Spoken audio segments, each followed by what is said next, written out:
दिया दरवाजा। कई साल पहले चंदनपुर नाम के गांव में एक सोनू नाम का दूध का व्यापारी रहता था। शादी के कुछ साल बाद ही उसकी बीवी गुजर गई, इसलिए उसके बेटे सूरज की देखभाल करने के लिए बहुत मुसीबतें आ रही थी। इसलिए सोनू ने दूसरी शादी कर ली। उसकी बीवी का नाम कमला था और उसके घर में एक और बेटी पैदा हो गई। कमला बहुत लालची थी और सूरज को बहुत कोसती रहती थी और वो अपनी खुद की बेटी को बहुत प्यार करती थी। एक दिन दोनों बच्चे खाना खा रहे थे तो कमला ने कहा, और कितनी रोटियां खाएगा तू? पेट है या कुआं? मैं तुझे खिलाते खिलाते मर ही जाऊंगी एक दिन। अरे मैं तो भैंस के आगे बीन बजा रही हूँ, है ना? कुछ तो सुनाई नहीं दे रहा तुझे? एक तेरा बाप तो कमाते कमाते मर रहा है और एक तू निकम्मा निकला। छी छी छी। उसने सूरज को डांटा और अपनी बेटी से कहा। एक और रोटी खा बेटा, बेचारी दिन भर भूखे पेटी रहती है तू। इतने में सोनू वहां आ पहुंचा और कमला ने कहा, देखिए ना, सूरज रोटी ही नहीं खा रहा। मैं तो कब से कह रही हूँ एक और रोटी ले ले, एक और रोटी ले ले, पर ये मेरी सुनता ही नहीं है। उसने सीधा सीधा झूठ बोला। सच्ची बात उसके पिताजी को पता लगने से घर में झगड़े हो सकते थे, इसीलिए सूरज चुप्पी साध लेता था। एक दिन तंग आके सूरज ने बोला, अब मैं इस घर में नहीं रह सकता। मेरी वजह से माँ और बाबूजी में झगड़ा हो, मैं ये नहीं चाहता। इसलिए मुझे ये घर छोड़ के चले जाना चाहिए। ये सोचकर सूरज ने अपना घर छोड़ दिया और रास्ते पे आ गया। फिर चलते चलते वो एक जंगल तक आ पहुंचा। इतने में सूरज ने एक अजीबोगरीब सा पेड़ देखा। उस पेड़ में एक दरवाजा लगा हुआ था, जिसे देखकर सूरज चौंक गया। सूरज उस पेड़ के पास पहुंचा, दरवाजा खोलकर अंदर चला गया। उस पेड़ के ऊपर नर और मादा दो भूत बैठे हुए थे और सूरज को अंदर जाते हुए उन्होंने नहीं देखा।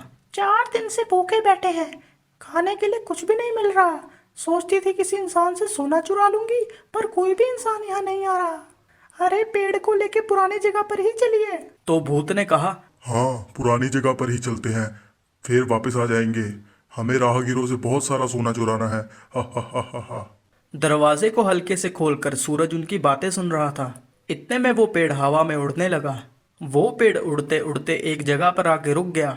तभी सूरज ने देखा वहां पे सोना ही सोना पड़ा हुआ था। सोने के बक्से, सोने के गहने, उन भूतों द्वारा चुराया गया सारा सोना उसी जगह पे इकट्ठा पड़ा हुआ था।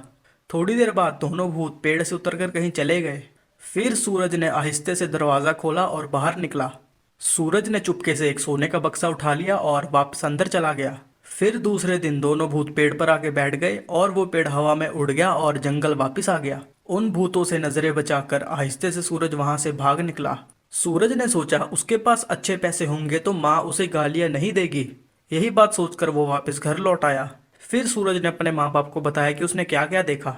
इतना सोना देखकर कमला बहुत खुश हो गई। दूसरे दिन, अरे ये सूरज तो बिल्कुल निकम्मा निकला। इतनी दूर जाकर भी एक ही पेटी लेकर आया। अगर मैं जाती तो पूरा सोना ही समेट के ले आती। ये सोचकर सबकी नजरें बचाकर कमला घर से निकल गई। वो चलते चलते जंगल पहुंच गई और उस पेड़ को ढूंढने लग गई। कुछ देर बाद उसे वो पेड़ मिल गया। फिर वो उन भूतों से नजरें बचाकर चुपचाप से दरवाजा खोलकर अंदर चले गई। कुछ देर बाद वो पेड़ फिर से हवा में उड़ने लग गया और उड़ते उड़ते वो अपनी पुरानी जगह पे वापस आ गया। फिर से वो दोनों भूत कहीं पर चले गए और कमला दरवाजा खोलकर बाहर आई। अरे वाह, मैं तो किस्मत वाली हूँ।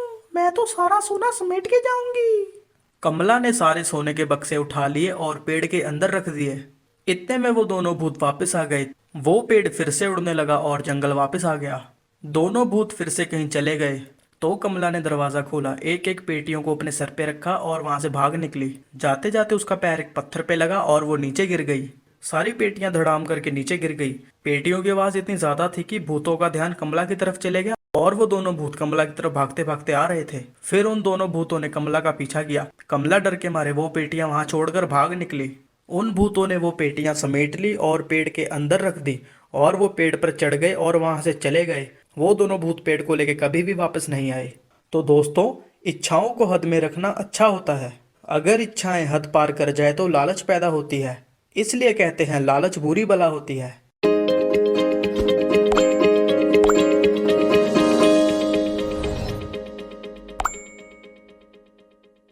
गांव में घुसा बहुत बड़ा सांप। ये कहानी है चंदनपुर गांव की। चंदनपुर गांव में बहुत ही बड़ा जंगल बसा हुआ था। उसी जंगल में बहुत ही बड़ी सांप रहती थी और उसके दो बच्चे भी थे और वो सांप अपने बच्चों से बहुत प्यार करती थी। जंगल के बगल में ही कृष्ण नाम का लकड़हारा रहता था। कृष्ण अपने भाई के साथ जंगल के किनारे में रहता था। कृष्ण हर समय जंगल जाकर लकड़ी काटकर बाजार में बेचा करता था। जो पैसे मिलते थे उससे वो अपना परिवार चलाता था। हर दिन की तरह कृष्ण जंगल जा रहा था, तभी उसकी नज़र वहां पे एक सांप पे पड़ी। अरे, ये सांप तो बहुत विषकारी लगता है। अगर मैंने इस सांप को नहीं मारा तो ये मुझे मार देगा। तभी कृष्णा एक लकड़ी लेकर उस सांप को मार देता है और वहां से चला जाता है। इधर सांप अपने बच्चे का इंतजार कर रही थी, तभी उसका एक बेटा आता है। तुम अकेले आए हो? तुम्हारा भैया किधर है? मैंने भैया को नहीं देखा। तुमने भैया को नहीं देखा तो किसने देखा है? अब तक तो वो आ जाना चाहिए था। वो सांप अपने बड़े बेटे को ढूंढने के लिए जंगल में चले जाती है। इधर उधर ढूंढने के बाद उसकी नज़र उसके बेटे के ऊपर पड़ी। वो अपने बेटे के पास जाके देखती है कि बेटा मरा हुआ है। किसने मार दिया इसको? मैं उसको नहीं छोड़ूंगी। सांप अपने मरे हुए बेटे की आंख से पता कर लेती है कि इसको किसने मारा है। सांप अपना बदला लेने के लिए गांव पहुंच जाती है। इतने बड़े सांप को देखकर सभी गांव वाले डर जाते हैं। अरे डरने वाली कोई बात नहीं है, मैं तुम्हारा नुकसान नहीं पहुंचाऊंगी। मुझे सिर्फ कृष्णा का पता बता दो, मैं उसे मार के चली जाऊंगी। ये बात सुनते ही कृष्णा का भाई भागते भागते अपने भाई के पास जाता है और अपने भाई को सारी बात बताता है। ये बात सुनते ही कृष्णा डर जाता है। अरे, मैंने ये क्या कर दिया? अरे, अब वो बड़ी सांप मुझे नहीं छोड़ेगी। अरे, वो तो कैसे भी करके मुझे मार देगी। अब मैं क्या करूं? अरे भाई, अगर वो सांप घर पे आए तो मना कर देना कि मैं घर पे नहीं हूँ, मैं जंगल में गया हुआ हूँ।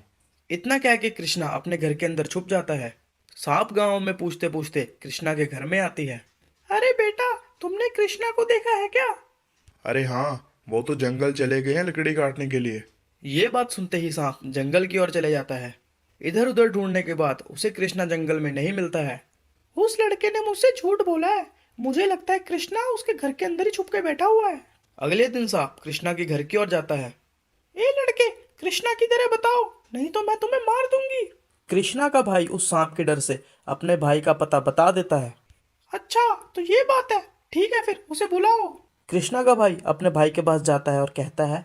अरे भाई, अगर आप वहां पे नहीं गए तो वो सांप मुझे मार देगा। कृष्णा ये बात सुनते ही उस सांप के पास चला जाता है। उसने तेरा क्या बिगाड़ा था जो तूने उसे मार दिया? अरे, मुझे माफ कर दो। मुझसे अनजाने में गलती हो गई। मैं जानता नहीं था वो कि तुम्हारा बेटा है। तुझे क्या लगता है माफी मांगने से मैं तुझे माफ कर दूंगी? ऐसा हो नहीं सकता, तेरी सजा तुझे मिलेगी। तभी सांप उस कृष्णा को मार देती है और जंगल की तरफ चले जाती है। तो दोस्तों याद रखना, जैसी करनी वैसी भरनी। हम जैसा कर्म करेंगे हमें वैसा ही फल मिलेगा।